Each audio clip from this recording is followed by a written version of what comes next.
Bom dia a todos, quero cumprimentá-los com a graça e a paz de nosso Senhor Jesus Cristo. Neste dia eu quero convidar você a refletir comigo no livro de Gênesis, capítulo de número 40, versos de 1 a 4. A palavra de Deus diz assim: Passadas essas coisas, aconteceu que o mordomo do rei do Egito e o padeiro ofenderam o seu senhor, o rei do Egito. Indignou-se Faraó contra os seus dois oficiais, o copeiro-chefe e o padeiro-chefe, e mandou detê-los na casa do comandante da guarda, no cárcere onde José estava preso. O comandante da guarda pô-los a cargo de José, para que o servissem, e por algum tempo estiveram na prisão. Estaremos refletindo a respeito do tema a prisão e os dois destinos. Nós podemos observar no relato desse texto que esses dois homens, então, haviam cometido alguma falha, alguma ofensa contra o rei do Egito, contra o faraó. Não se sabe ao certo qual fora essa ofensa, essa falha, mas sabe-se que foi algo grave, digno de prisão. Então esses dois vão parar justamente naquela masmorra aonde encontrava-se José. Uma coisa que de imediato nós podemos observar e aplicar às nossas vidas é que nada na vida nos acontece por acaso.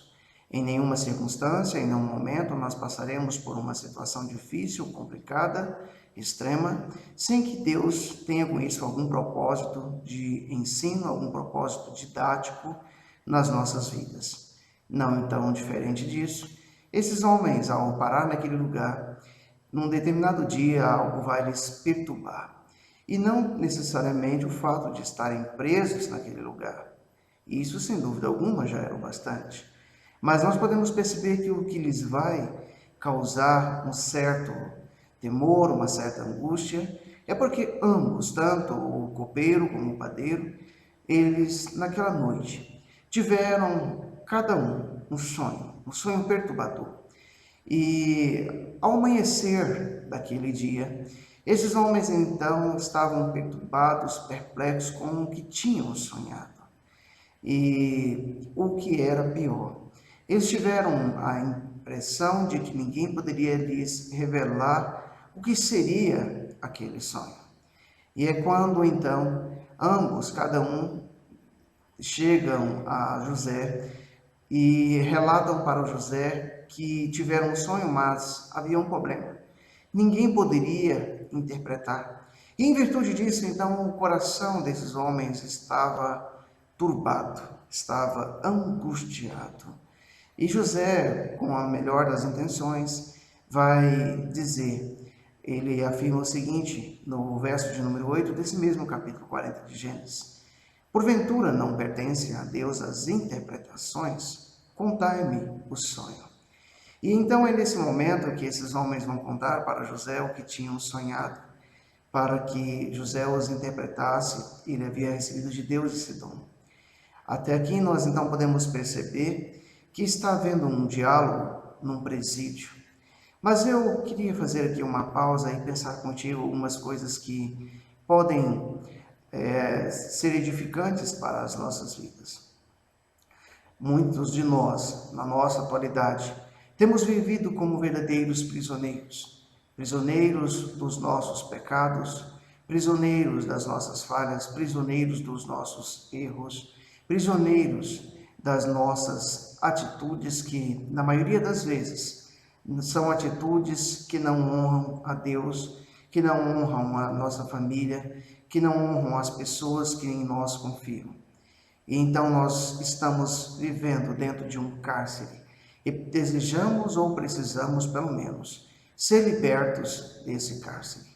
Infelizmente, na história, na atualidade, muitas pessoas que estão nas prisões, nos presídios, têm dois destinos.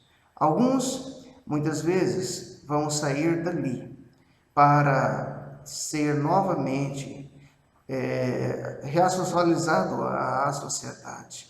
E outros, infelizmente, ao sair dali, vão continuar no mundo do crime, no mundo da escravidão e, consequentemente, serão, no futuro muito próximo, vítimas da morte, e de uma morte eterna.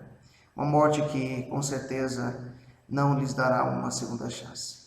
E ao olhar para a história desses homens, nós podemos observar que ela retrata justamente a figura do que acontece na nossa sociedade. As pessoas, elas têm ambos a mesma oportunidade de contar os seus sonhos, de abrir seu coração. Mas, infelizmente, nem todos vão ter talvez a mesma sorte. E isso acontece com aqueles dois homens. O copeiro, ao relatar seu sonho, vai falar dos 3 ramos, e José vai interpretar que esses 3 ramos significam 3 dias e que ele seria instituído ao cargo. Ao passo que o padeiro, quando conta-lhe o sonho, motivado pelo sonho do outro, muitas pessoas hoje na nossa atualidade têm vivido o sonho do outro. E, infelizmente, ele não tem a mesma sorte. Os 3 cestos de pães significam que em 3 dias aquele homem iria morrer. Sua cabeça viria a ser entregue a Faraó. E de fato acontece aquilo que os dois relatam. Infelizmente, aqueles homens, eles estavam em situações completamente diferentes e distintas.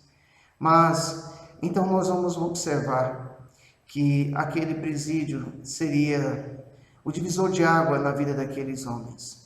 Mas nós podemos observar na figura de um homem importante que viveu no passado, nos falando a respeito de ser prisioneiro, mas aquela prisão muito o ensinou. Eu vos falo de Paulo.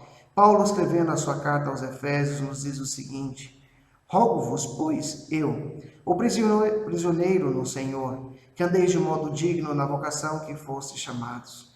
Então perceba você que o conselho de Paulo é que a partir do momento em que nós passamos pela experiência da prisão, que nós possamos refletir, que nós possamos entender que o Senhor nosso Deus nos dá uma vocação e que nós possamos, a partir dessa vocação, a partir do momento em que Ele nos liberta, nós podemos andar de forma digna da vocação a que nós fomos chamados.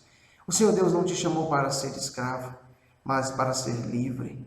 E eu quero concluir essa mensagem levando você a entender, compreender as palavras do nosso Senhor Jesus. A partir do momento em que você ouve essa mensagem, você deve dar ao Senhor Jesus a devida credibilidade.